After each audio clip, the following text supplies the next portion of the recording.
Um infarto do coração, um infarto do miocárdio, nada mais é do que a morte de um pedaço do coração, porque aquele vaso, aquela coronária que levava sangue para esta parte do coração, entupiu. O infarto tem que ser tratado o quanto antes. O quanto antes tem que abrir a artéria. Nós primeiro vamos nos lavar, nos paramentar, com as roupas todas estéreis e atender o paciente que está vindo do pronto-socorro com infarto agudo do miocárdio. E agora nós vamos entrar com o catéter.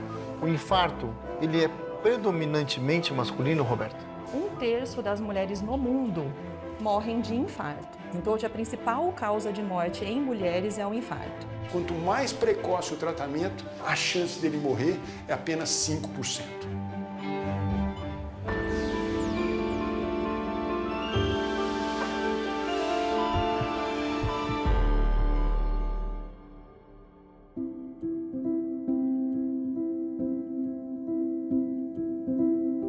Bom, nós sabemos que o infarto é uma das maiores causas de mortalidade no mundo inteiro. Se juntar, por exemplo, o infarto e o acidente vascular cerebral, morrem quase 20 milhões de pessoas por ano no mundo.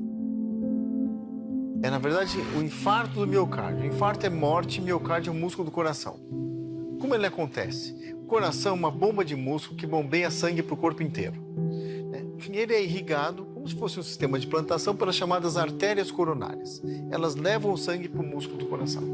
O que é o infarto? Quando alguma dessas artérias entope, obstrui, falta sangue para uma região do coração, aquela região morre. Isso é o infarto. É a doença que mais mata no mundo inteiro.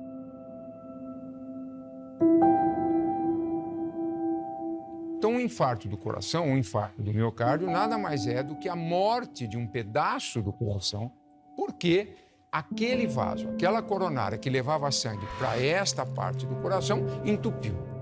É isso que é um infarto agudo do miocárdio. Por que entope? Na realidade, na maioria das vezes, não é 100%, mas na maioria das vezes, ela entope por conta de uma doença que se chama aterosclerose. Não confundir com arteriosclerose, que é envelhecimento das artérias.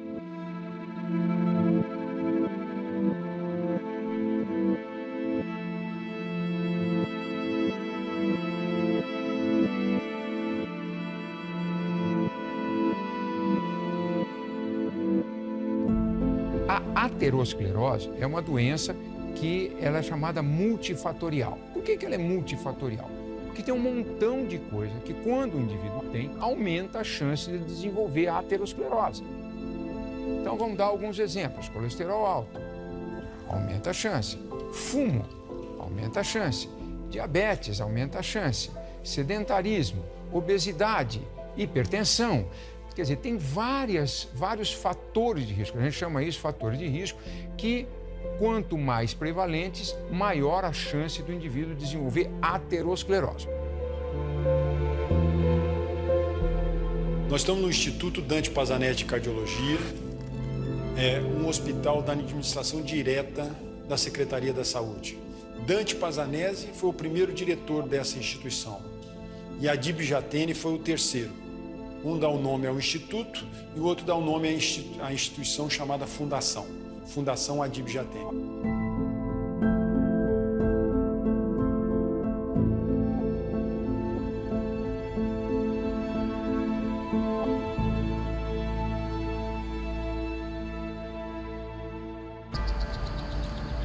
Eu sou fisioterapeuta, trabalho no Instituto Dante Pazzanetti de Cardiologia há 3 anos. Foi um dia normal, eu estava de plantão só de manhã e à noite, à tarde eu estava livre. Esse plantão da tarde eu acabei trocando com uma colega para poder fazer o plantão à tarde para não precisar voltar para cá à noite. Aí eu senti a dor. Essa dor eu já tinha sentido em dezembro, não lembro a data exata, mas foi na primeira quinzena de dezembro. Eu senti a mesma dor trabalhando aqui. Aí quando eu vim pegar o plantão, a dor piorou, a dor voltou. Aí eu fui para uma salinha dentro da unidade coronariana mesmo. Fiquei na salinha por um tempo, aí a dor foi piorando. Aí eu resolvi pedir ajuda, para ele avaliar de novo. Quando eu levantei, eu desmaiei e não lembro de mais nada que aconteceu. Então ele estava com evento agudo, em questão de 3 minutos, 5 minutos, da dor no peito, ele caiu. E aí não teve nenhum segundo sinal. Teve sinal da dor no peito e se esparramou no meio do chão. O tempo é músculo. Cada minuto que você vai deixando de abrir essa coronária é um músculo que vai morrendo. Isso tem impacto prognóstico nos pacientes. Então, no caso do Gustavo. O Gustavo teve realmente um quadro que foi uma oclusão coronariana completa, total, da coronária, da artéria que irriga as paredes que irriga o músculo cardíaco. Eu não lembro de nada, mas pelo que me contaram que aconteceu, eu tive uma parada cardíaca por 7 minutos, eu precisei ser chocado, dar um choque, reverteu. Eles me contaram que eles iriam me entubar, mas eu voltei agitado e não deixei entubar. Aí eu lembro que eu acordei já no leito, precisando fazer uma ventilação não invasiva, que era uma máscara para expandir o pulmão, porque eu fiz um edema agudo de pulmão. Prepararam para ir para hemodinâmica, fui para hemodinâmica e coloquei o stent. Por exemplo, o stent você não põe só para quem tem infarto, por exemplo? Não. Você abre a artéria com um catéter. E o stent é um molde para manter ela aberta. Então você tem uma placa que está obstruindo a artéria. Então você vai com o catéter e tira aquela placa. E o stent, na verdade, é para simplesmente como um suporte para manter a artéria aberta. Tempo é vida. Você tem que abrir a artéria o quanto antes. Se você chega num hospital que tem um serviço de hemodinâmica, o cateterzinho vai lá e desentope a artéria. Se não, tem remédios chamados trombolíticos que você dá a hora que o paciente chega, faz diagnóstico, você injeta na veia o remédio. São altamente eficazes.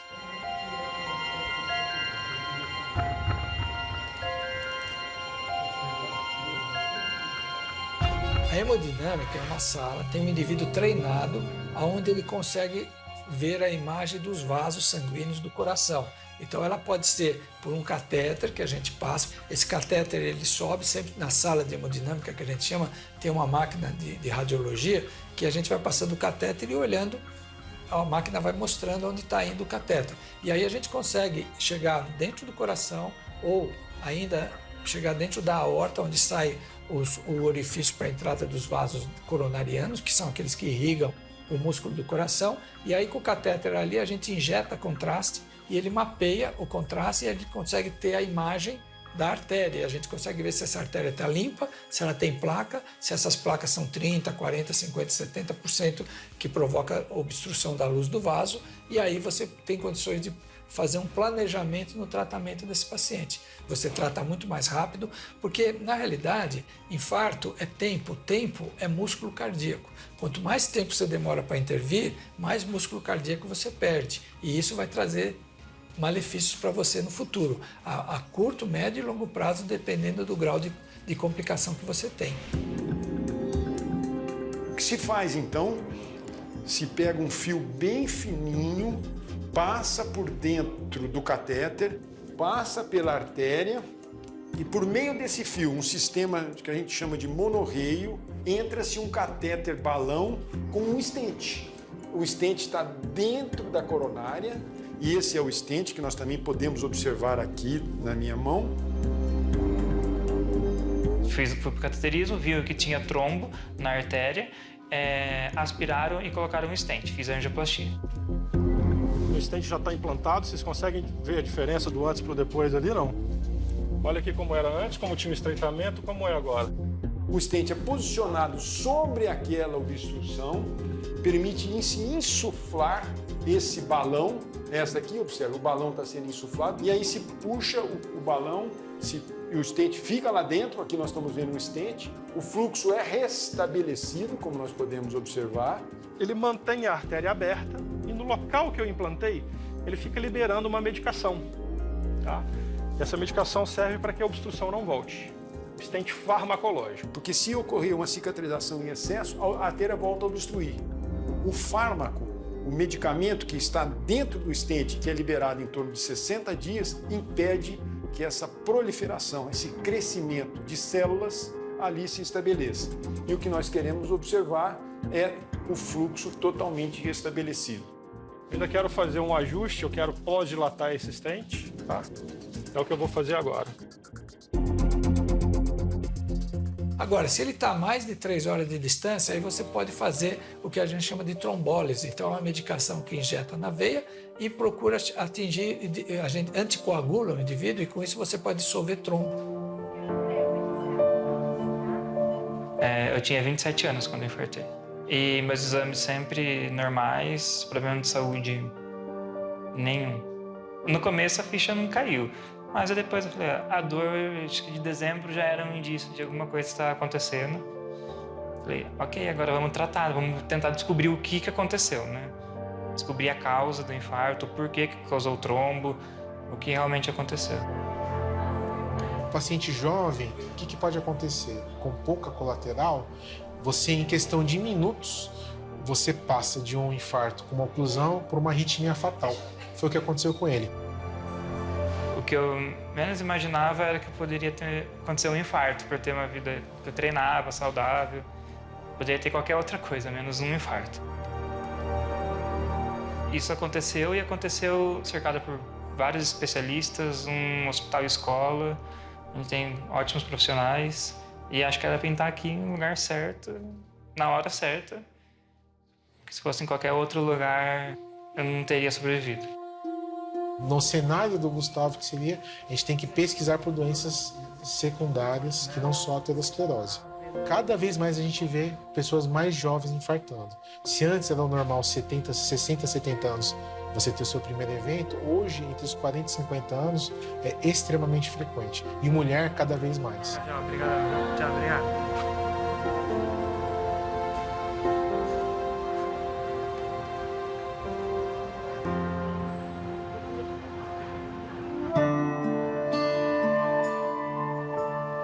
Bom, e aí, Nicolau? Então, o negócio é o seguinte, está aumentando o infarto em mulher? Está aumentando, sem dúvida nenhuma.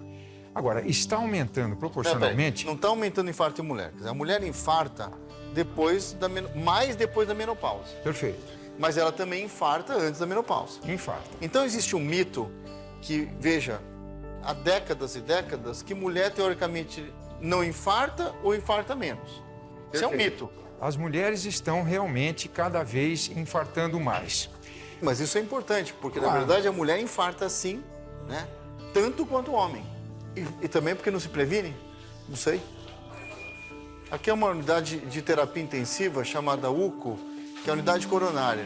Ela cuida predominantemente de infartos e é muito importante do ponto de vista assistencial, acadêmico, ensino e pesquisa. O Dr. Nicolau é um dos grandes pesquisadores de infarto da América Latina. É isso? Isso. Se você o diz, vamos acreditar. A unidade de coronariopatia aguda do INCOR trata fundamentalmente de pacientes que têm infarto. É lógico que a gente faz bastante coisa. Além de tratar dos pacientes, nós fazemos treinamento e, obviamente, fazemos bastante pesquisa. Mas, de qualquer maneira, tudo isso é voltado fundamentalmente, mas não exclusivamente, para pacientes com infarto agudo do miocárdio. E a gente tem, dentro da unidade, uma terapia intensiva com 30 leitos voltados fundamentalmente, como eu disse, para essa população. No mundo, e inclusive no Brasil, mais ou menos 1/3 da população morre por doenças cardiovasculares em geral.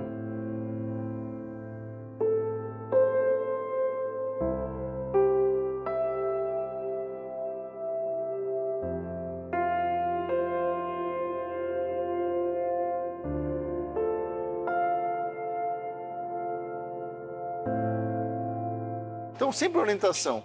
Sentiu algum sintoma importante fora do seu dia a dia, por favor, procure atendimento médico. Nicolau, e a mulher? A mulher lida melhor com a dor. Ela aguenta melhor a dor. Então, o que acontece? O que a gente demonstra? Que a mulher demora mais tempo a procurar assistência médica. Primeiro, ela acha que não infarta. Perfeito. Segundo, ela aguenta mais a dor do que o homem, é isso? E demora mais para procurar assistência. Como você falou, então, veja, assistência rápida é fundamental. Então, veja, 1/3 dos infartos é em mulher, 2/3 no homem. Mas a mortalidade é praticamente a mesma. Então, a mulher morre mais. sem dúvida nenhuma, a mulher morre mais. Morre mais porque ela é mais idosa, porque ela demora mais para fazer tratamento, porque ela demora mais para procurar assistência médica, porque ela lida melhor com a dor e, portanto, isto é ruim, porque ela não valoriza o sintoma. E porque ela acha que é doença de homem. Tem dados da Sociedade Brasileira de Cardiologia que mostram assim, se você tem uma enquete, você pergunta para a mulher, do que a mulher morre mais?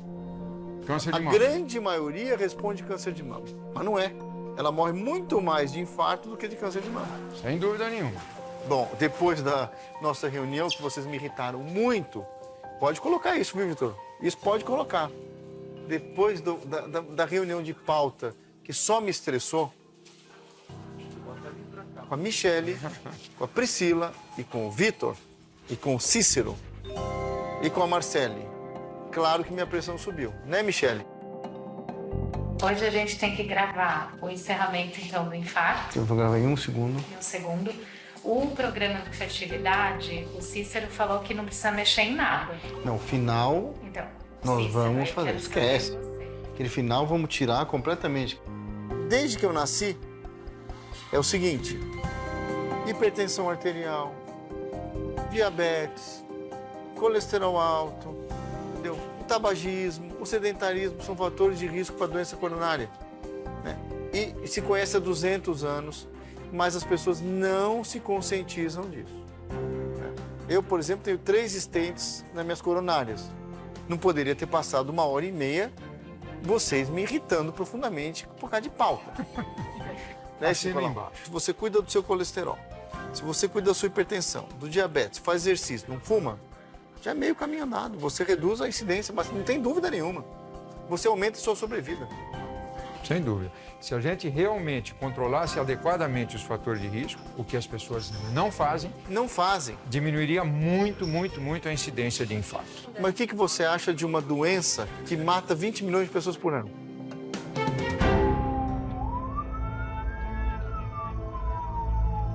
O infarto, na verdade, nós sabemos que é responsável por milhares de mortes ou milhões de mortes no mundo por ano.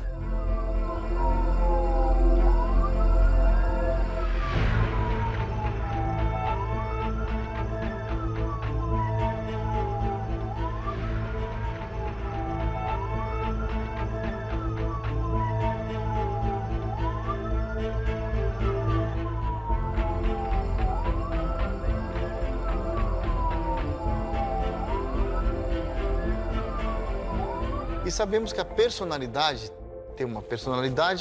o mais ansioso, tem uma relação direta com o aumento da incidência de infarto. Como funciona isso?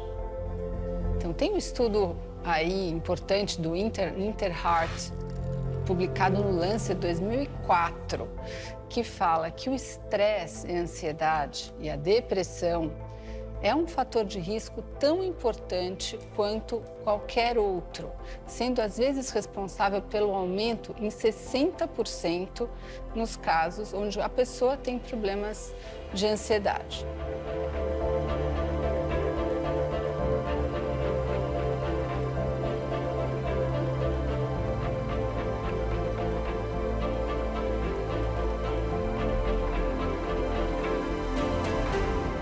Importante notar que assim, a depressão também, ela é um fator de risco, mas tem um tipo de depressão. É a depressão irritada, a depressão com hostilidade. Não é a depressão que a pessoa fica cansada, triste. É uma depressão irritada, hostil e agressiva. Esse tipo de depressão, ela pode ser também um fator de risco importante para o infarto. Então tem uma relação direta. Tem uma relação direta. Então aí o infarto, nós sabemos que ele pode acontecer no pico do estresse ou até depois do estresse, né? Qual é o maior risco? De eu infartar no pico do meu estresse ou depois do estresse, do ponto de vista psicológico? Então, o que a gente vê na clínica é que muita gente, né, tem situações de estresse na vida e que aquilo entra como um fator de risco e quando ela infarta, ela associa com uma situação de estresse que ela teve. Morte de um ente querido, uma perda importante. Então, ela fala, eu já sei, aquilo está relacionado com aquela situação de vida que eu vivi.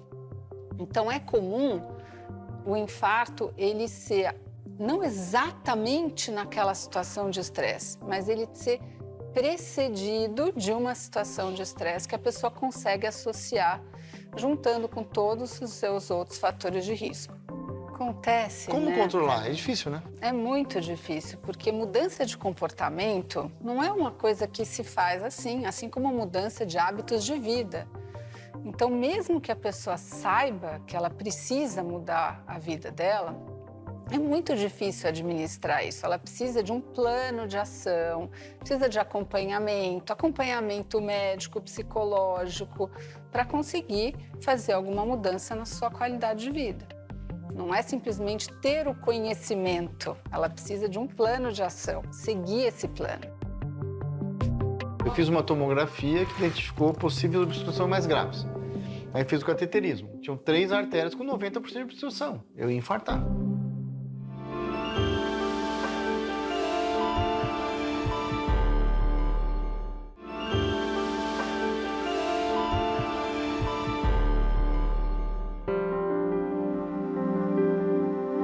Na verdade, eu sou contratada do hospital, tá? Sou gerente da cardiologia, então faço toda a parte administrativa da cardiologia. E trabalho com o Dr. Khalil, que eu administro, né, a equipe dele. E aí eu vejo os meus pacientes. Todo dia? Todos os dias. E com o segundo filho vindo aí? E com o segundo filho vindo. Eu tenho um bebê de 1 ano e meio. Esse é o segundo. Parabéns. Obrigada. Tá bom, todo mundo tá descobrindo hoje, sabe? Ninguém sabia. Aí hoje eu tô aqui de barriga exposta. Menina. Ai, jura? É, não te contei? É menina. Casalzinho. Dani, esse paciente me mandou uma mensagem agora, foi indicação de um colega e ele quer passar em consulta na sexta-feira. Você encaixa para mim, por favor?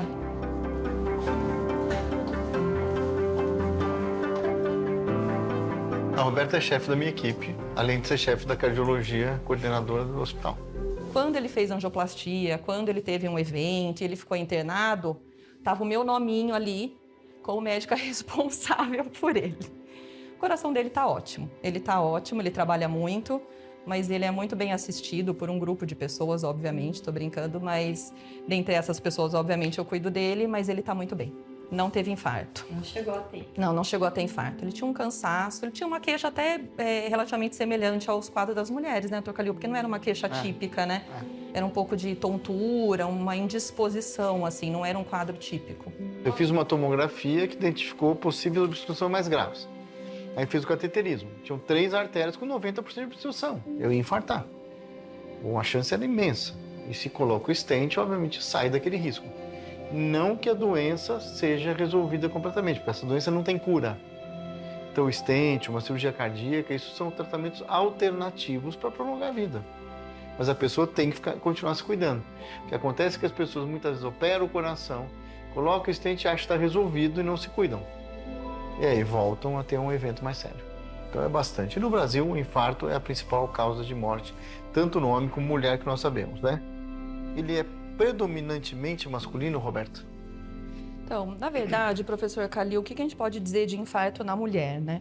1/3 das mulheres no mundo morrem de infarto. Então, a gente sabe que a predominância de mortes hoje em dia é de doenças cardiovasculares, sendo que o infarto ultrapassou a incidência de AVC em mulheres. Então, hoje a principal causa de morte em mulheres é o infarto. Vamos ver se já está pronto. Fechar aqui.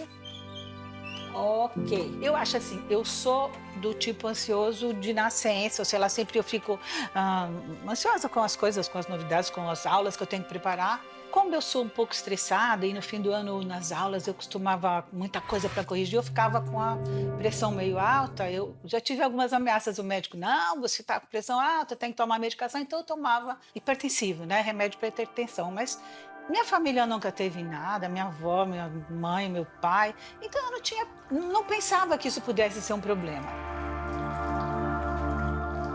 Por que falam que a chance de uma mulher morrer de infarto é maior do que a do homem? Por causa da idade? Não necessariamente, assim, a chance, a gente fala que os eventos às vezes são mais graves, primeiro, porque grande parte desses eventos, muitas vezes, ele é subdiagnosticado. Como a mulher tem sintomas atípicos, a mulher demora para procurar, às vezes, um pronto-socorro, porque ela tem inúmeras outras atribuições e acha que é um cansaço da sua rotina mais extenuante, que obviamente a deixam cansada. Então, muitas vezes ela chega num pronto-socorro ou procura um cardiologista com sintomas muito inespecíficos.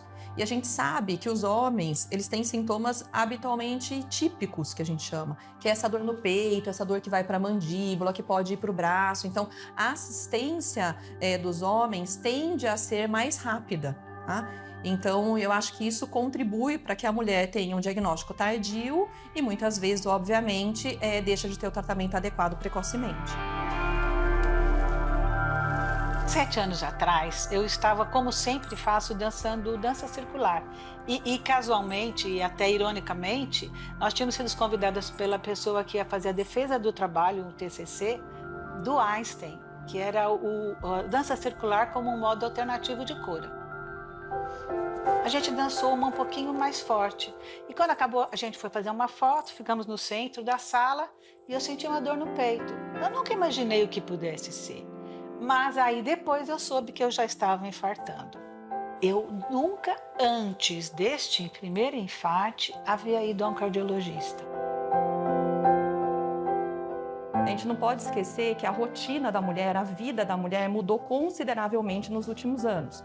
Então, tem muitas mulheres que são donas de casa, mas elas são chefes de família, elas assumiram responsabilidades, elas trabalham em 2, 3 turnos, cuidam da família, são responsáveis financeiramente, né, por suprir a demanda dessa família. Então, o estresse que a mulher vivencia hoje em dia é completamente distinto do que foi há muitos anos. A minha sensação, Michele, era de uma bola de ferro, uma pedra, que podia ser uma indigestão um pouco aqui, né?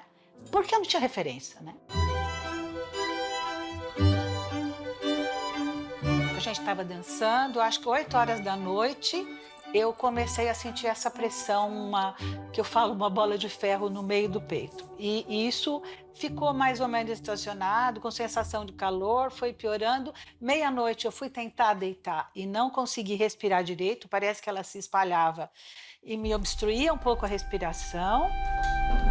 Segundo os últimos estudos, a gente sabe que hoje em dia a doença cardiovascular mata 4 vezes mais as mulheres do que o câncer de mama. Então isso é um dado assustador, né? Porque a gente tem Outubro Rosa, a gente tem campanhas de mamografia, a gente tem campanhas de diagnóstico precoce para câncer de mama e não se fala, por exemplo, do Setembro Vermelho, né? Que também é uma campanha que a gente faz anualmente, que a gente bate nessa tecla insistentemente. Eu que falo muito de mulher, então a gente insiste em reforçar a necessidade do acompanhamento e as mulheres têm muito medo, muito receio, que é completamente compreensível, de você ter um evento, né, oncológico, um câncer de mama, mas esquece que o risco maior está do outro lado, né? Está na doença cardiovascular. Então, assim, o risco da doença cardiovascular, ele predominantemente é maior na pós-menopausa. Nós, mulheres, temos um hormônio, que é o hormônio chamado estrógeno, que ele tem um efeito protetor nos vasos. Então, ele tem um efeito como se fosse uma vasodilatação desses vasos. Então, ele funciona de uma forma preventiva. Então, normalmente, o risco de uma mulher infartar é após a menopausa, porque você tem um declínio dessa taxa hormonal. Já estava numa idade de 64, né? E como eu fazia esporte, um monte de coisa, sempre me davam, você pode fazer esporte, né? Então eu não fui atrás também, né? Aí fiz, agora vou todo ano. Prevenção é fundamental. Estudos mostram que a prevenção pode diminuir a incidência de mortalidade, falando globalmente no mundo, né, em até 50%. Ou seja, milhões de pessoas salvas por prevenção. E a prevenção é simples. E eu tô assim, não, eles vão ver que não é. Eu acho que eu quero me enganar, né? Eu nunca acredito muito que é muito ruim, né? Não, acho que não. Não que eles estivessem errados, mas puxa vida, eu danço tanto, eu pulo tanto, eu viajo, eu ando, né? Então é isso, foi muito estranho. Então acho que todo mundo tem que tomar bem cuidado. Se você está fazendo um programa, se eu puder dizer alguma coisa, é assim, fazer exame, fazer check-up, não descuidar de sinais, não pensar que foi a pizza que você comeu, a sopa quente, Eu continuei dançando bastante. Eu acho que o que eu mudei mais foi ir ao cardiologista todo ano. Uma pessoa que passou por uma situação próxima da morte, um infarto, estresse, ela deve ficar atenta e ela fica, em geral, ligada no momento presente e nas coisas bacanas que a vida pode trazer. A pessoa pode começar a prestar atenção nos pequenos momentos e viver a vida com muito mais graça, com muito mais alegria, à medida que ela tenha passado por uma situação estressante. Na verdade, assim, eu gosto da cardiologia, eu gosto da medicina porque eu gosto de gente, né? Então, ai, só faltava me emocionar com isso. Que ridículo. É um prato cheio, né? Que bobagem, né? Acho que é porque eu tô grávida. Ai, gente, que bobagem. Bobagem, né? Não sei por que eu me emocionei. Sei lá. E haja coração pra cuidar do coração dos outros, né? Haja coração, mas meu coração tá ótimo. Hello. Perfeito. Ai, gente, esse mini choro no final não tava programado, né, gente?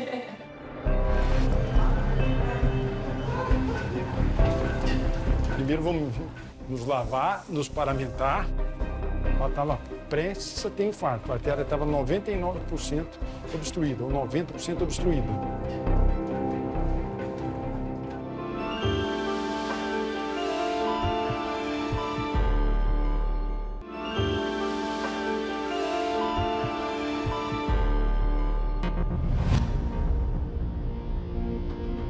Se a pessoa está em casa e ela começa com uma dor no peito forte, tal, 192. Sempre serviço de emergência.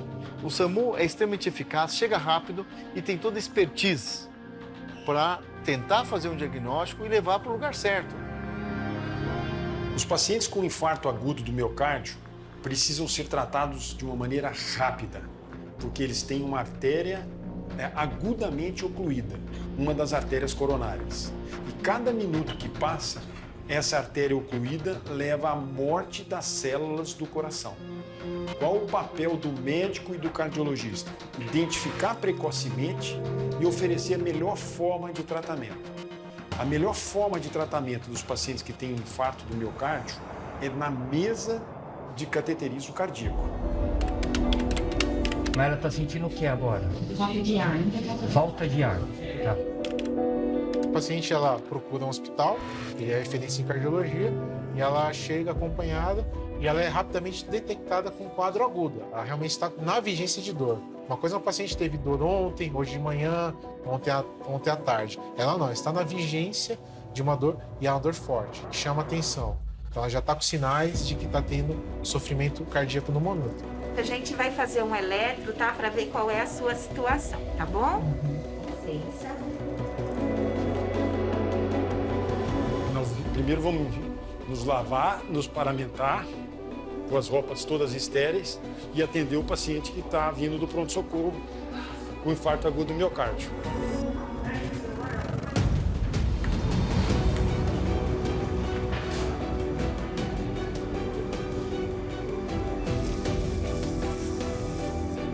Agora vem aqui. Pode entrar. Monitorização, tá?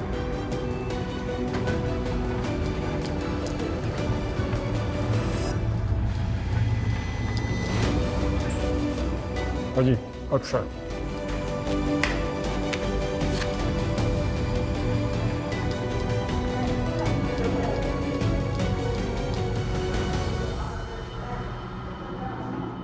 A paciente já está preparada e agora nós vamos entrar com o catéter. O catéter foi introduzido até o coração. Grave, grave. Puxa mesmo. Aí, ó, tá identificada a obstrução aí, já. Já, tá vendo? Presta atenção nessa artéria que tá embaixo, quer ver? Ali embaixo, ó, antes da curva. Ó, ela vem grossa e... Nós estamos injetando, fazendo um cateterismo. Esse é um exame diagnóstico. Se eu pudesse comparar com o direito, Esse aqui é um inquérito. Nós estamos descobrindo o que tem. Aí depois ele vai decidir qual é a melhor coisa para o paciente. Agora nós estamos dentro do coração dela. Se olhar aqui, um catéter lá dentro. Daqui, está contrastinho. Agora eu vou injetar para ver o coração. Ó. Não, na mão. Enche o peito, por favor. Respire fundo. Isso. Segura aí. Cuidado. Esse é o que está na minha mão aqui. Vai chegar lá agora. Vira. Dá mais compressa para mim, por favor. Como é que está a pressão? Isso é a angioplastia com stent, que nós chamamos, né? E o paciente, tranquilo, não é uma coisa que dói, o paciente não sofre com isso, ele está sofrendo a dor do infarto dele. Mas na hora que você dilata, obstrui, melhora a revascularização, melhora a dor, melhora um monte de coisa. O principal, eu sempre digo que o principal de tudo na vida para a gente ter sucesso se chama educação. Então, o principal foi o melhor conhecimento do médico, as pesquisas médicas e o médico procurando se especializar e a criação do que nós chamamos de diretrizes, do internacional vem chamado guidelines. Estou no meio da obstrução agora. Aqui tem que tomar o máximo de cuidado para não machucar o vaso. Ok, pode abrir, por favor. Como ela é muito grave, a obstrução, antes de colocar o stent, a gente coloca um balãozinho para abrir o caminho. Olha lá, ó. Já abriu o caminho, mas ainda não está perfeito. O stent vem para alisar tudo. Essa parte é crítica para posicionar bem o stent. Um pouquinho mais. Vai lá, vou. Agora não vai dar mais dor no peito, viu? Agora foi uma angioplastia coronária, numa lesão grave na artéria circunflexa, com o implante de um stent farmacológico. Ela estava prestes a ter infarto. A artéria estava 99% obstruída, ou 90% obstruída. Ela está bem. Amanhã cedo ela vai embora para casa e levar a vida normal. E vai ficar livre das dores no peito. Tudo isso aqui nessa sala, pelo menos, em menos de meia hora. Eu vou dizer que é de meia a 1 hora. E isso tem que ser feito para todos, tem que ser oferecido para todos os brasileiros, os paulistas, os corintianos, que sofrem muito mais, que devem ter mais obstrução que os outros. Não é isso? Para ser efetiva, ela tem que ser rápida, ela tem que ser precoce. E aqui vai uma dica extremamente importante para todos os telespectadores. Se o sujeito tem uma dor no peito, alguma coisa que sugira infarto, ele tem que procurar assistência médica muito rapidamente, tem que ir para o pronto-socorro muito rapidamente. Porque as células do coração, também eu já disse a você, que quando oclui, morre um pedaço do coração, mas não morre imediatamente. Nesse sentido que você me perguntou, como aliviador de corações, mas você me fez lembrar do terceiro diretor dessa instituição, que foi o grande professor Adib Jatene. Ele dizia que o papel maior do médico é tentar curar.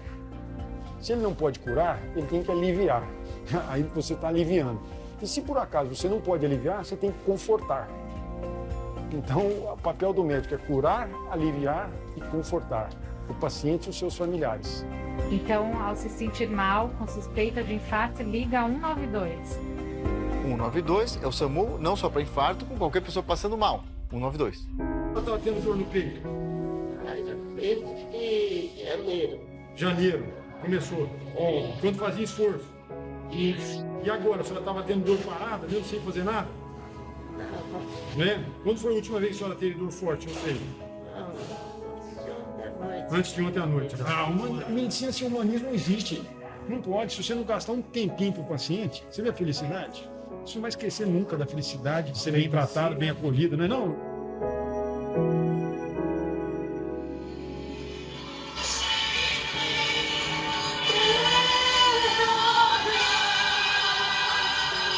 Não tem diferença do paciente SUS e daquele que tem plano de saúde privado ou que vai pagar. Ele tem que ser tratado igualmente. Não pode haver desigualdade. A tecnologia evolui. Então, desde que você chegue no hospital, a chance de você morrer é menor. Porque existe uma grande tecnologia. Mas você continua infartando. As pessoas continuam morrendo. Milhões de pessoas morrem por ano. Milhares de pessoas morrem no Brasil por ano. Isso pode ser reduzido pelo menos em 50%. A prevenção é sexo masculino e feminino, por igual.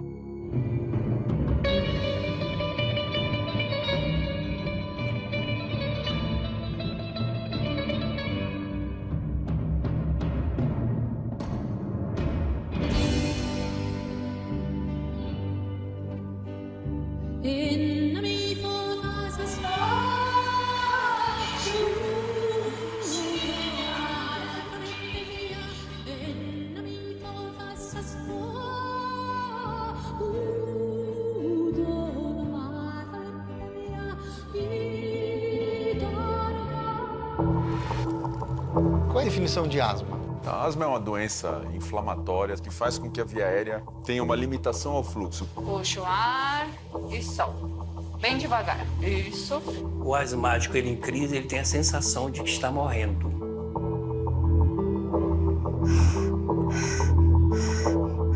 Mais de 2.000 pessoas ainda morrem por asma a cada ano no Brasil.